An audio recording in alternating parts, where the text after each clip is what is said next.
Bienvenidos y bienvenidas al curso de refuerzo para aspirantes a nuevo ingreso AS. En este video estudiaremos el curso de Biología semana 2. Curso de Biología semana 2. Tema I. La evolución de la vida. Teorías sobre el origen de la vida.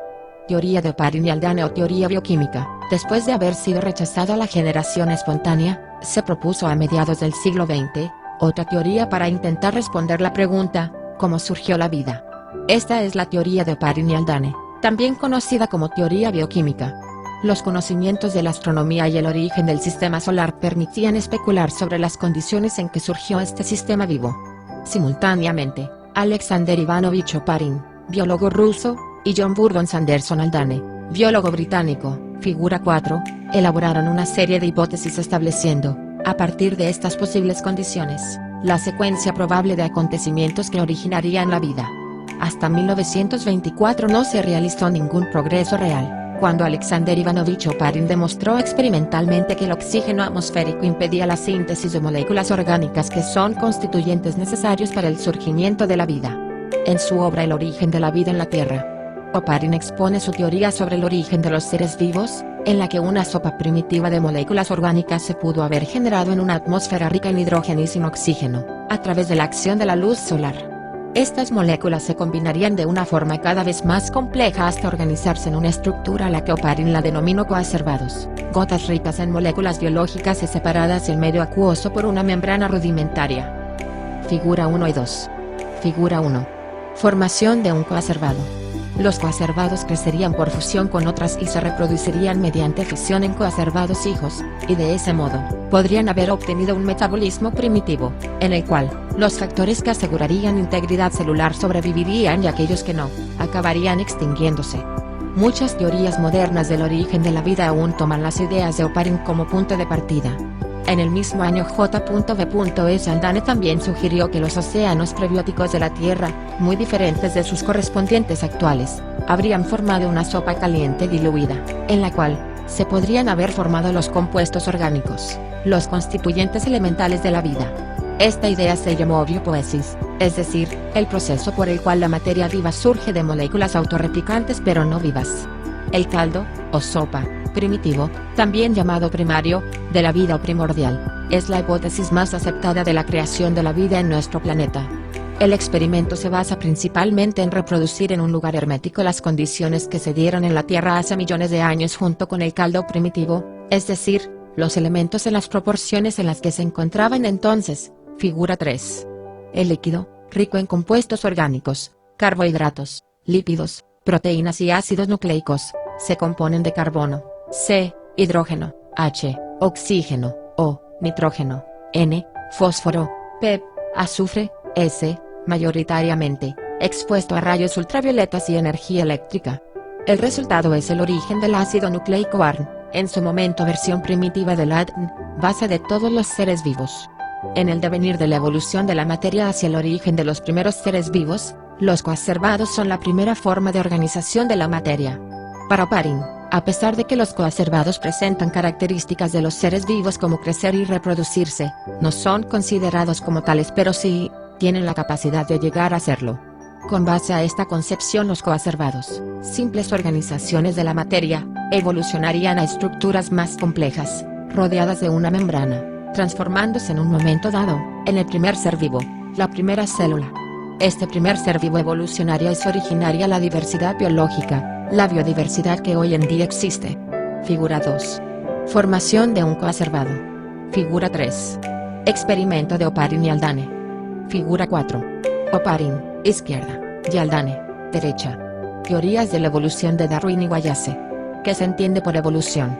Evolución biológica es el conjunto de transformaciones o cambios a través del tiempo que ha originado la diversidad de formas de vida que existen sobre la Tierra a partir de un antepasado común. Figura 5. Representación de la evolución del hombre.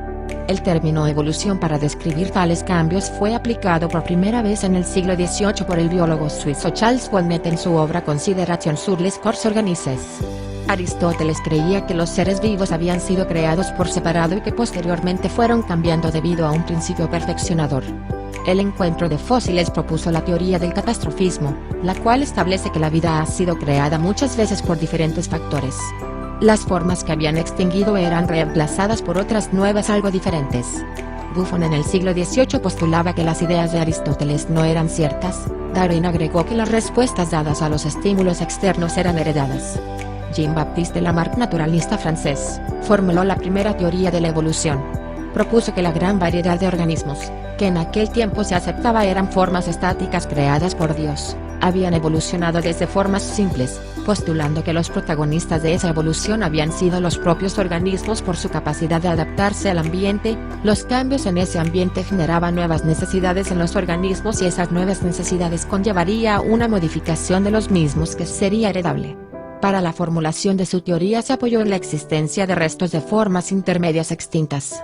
Con su teoría se enfrentó a la creencia general por la que todas las especies habían sido creadas y permanecían inmutables desde su creación. También se enfrentó al influyente Cuvier, que justificó la desaparición de especies, no porque fueran formas intermedias entre las primigenias y las actuales, sino porque se trataba de formas de vida diferentes, extinguidas en los diferentes cataclismos geológicos sufridos por la Tierra.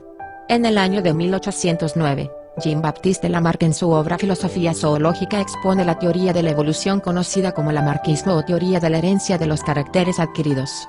La teoría establece, aparecen nuevos órganos como respuesta de la necesidad de luchar con el medio ambiente y que una vez estas características han sido adquiridas se heredan a las generaciones siguientes. Con base a este principio, Lamarck establece el postulado, ley del uso y la falta de uso. Este principio establece, el medio ambiente influye en la forma y en la organización de los animales. Por lo tanto, subraya, el uso frecuente de cualquier órgano lo desarrolla y lo aumenta de tamaño, mientras que la falta de uso, lo debilita hasta que se atrofia o desaparece. Lamarck también afirmaba, la función hace al órgano, como los músculos de los atletas que se desarrollan y crecen debido al constante ejercicio al que son sometidos. Muchas experiencias se realizaron para comprobar la teoría lamarquiana. Por ejemplo, a los perros se les cortaba la cola y se esperaba que la descendencia naciera sin cola. Sin embargo, la descendencia siempre presentaba cola. La teoría se basa en dos postulados: 1. Herencia de los caracteres adquiridos. 2. Ley del uso y la falta de uso. Charles Darwin y Alfred Russel Wallace compartieron sus descubrimientos y los presentaron a la Sociedad Linneana de Londres en 1858. Un año más tarde, en 1859, Darwin publicó su obra El origen de las especies por selección natural, en la que postula su teoría de la evolución, apoyándola en numerosas observaciones de la naturaleza. Los hechos esenciales de la evolución y sus causas como fueron presentados por Darwin y Wallace en 1859 pueden resumirse en 5 postulados. 1. Sobreproducción.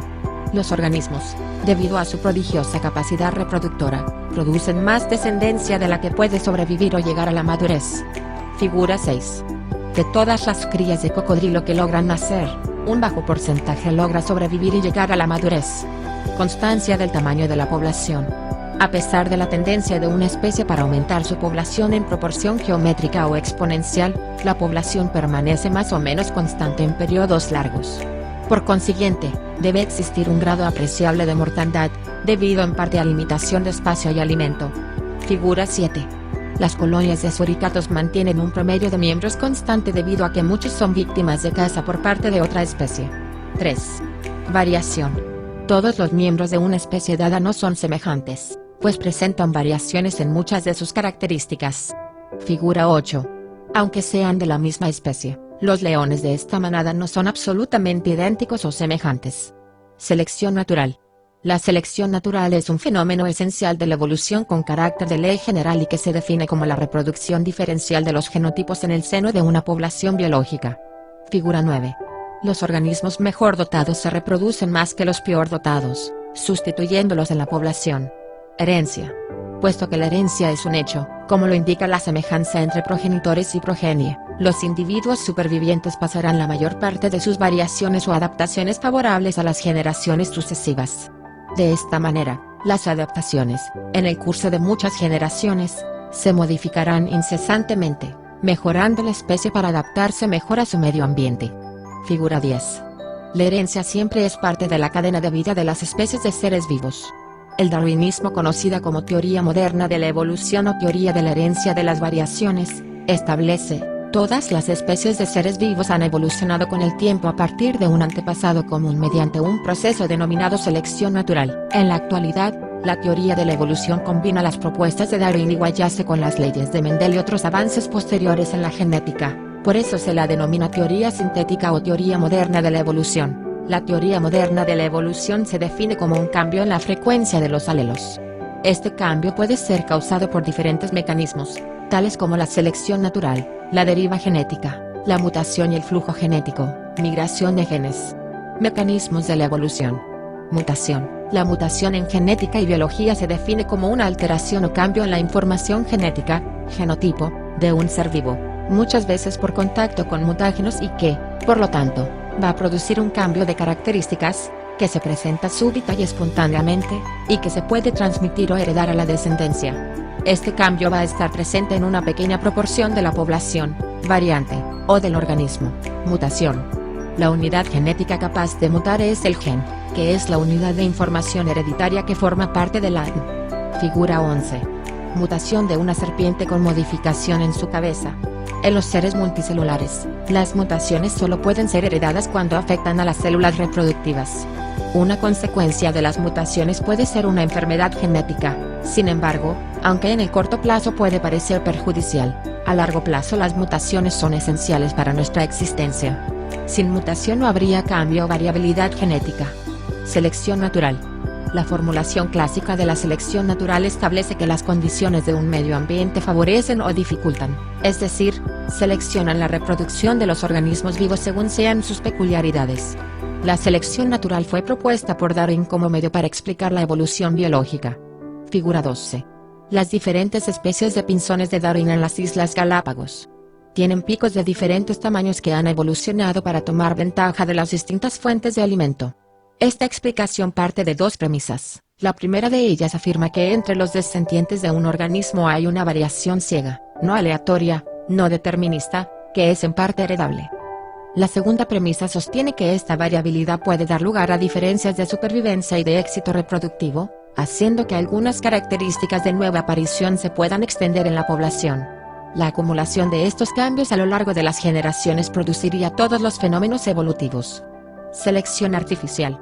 La selección artificial o simplemente selección, es una técnica de control reproductivo mediante la cual el hombre altera los genes de organismos domésticos o cultivados.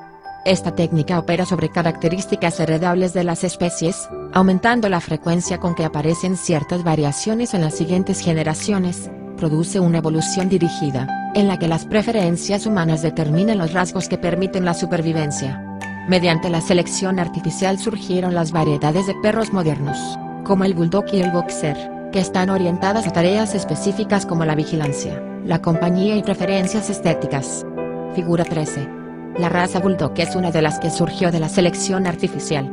Las características de los productos agrícolas también están determinadas en gran medida por efectos de la selección artificial, proceso mediante el cual se han logrado variedades vegetales que se pueden aprovechar fácilmente para usos alimenticios del ser humano, como es el caso del maíz, los tomates y el plátano, cuyos frutos tienen un rendimiento comestible para el hombre mayor que las variedades silvestres de las que proceden. Figura 14. También en las plantas ornamentales se han llegado a desarrollar variedades de impresionante belleza por selección artificial. Por ejemplo, las rosas. Figura 14. Producción de vegetales transgénicos. Figura 15. Rosas manipuladas genéticamente. Espero este video te haya gustado. Dale like y compártelo con tus amigos que estén interesados en someterse al examen de admisión para entrar a la UES.